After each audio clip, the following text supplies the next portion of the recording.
Ce que je trouve assez incroyable, c'est qu'on attende d'avoir ce chiffre de l'INSEE pour corroborer tout ce qu'a dit François Hollande pendant la campagne.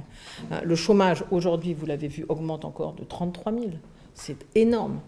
Et nous voyons chacun dans nos régions les plans sociaux qui tombent.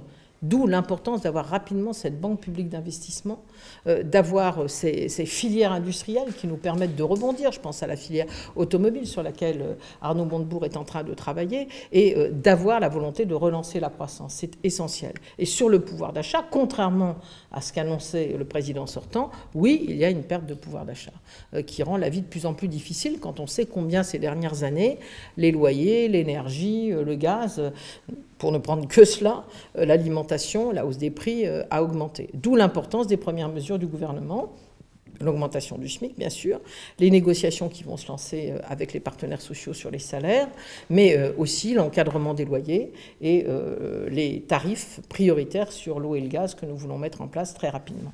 Voilà. Est-ce que 2% d'augmentation du SMIC, c'est pas un peu limité du coup ? C'est une première, encore une fois, la France va mal, elle est en pleine crise. Et malgré cela, le gouvernement a voulu faire un geste de justice en disant que c'est un premier effort qui est réalisé pour qu'effectivement, alors qu'il y a un gros problème de pouvoir d'achat, il puisse y avoir une avance qui n'a pas été réalisée des autres années puisqu'il n'y a pas eu de coup de pouce du SMIC, je vous le rappelle, depuis plusieurs années.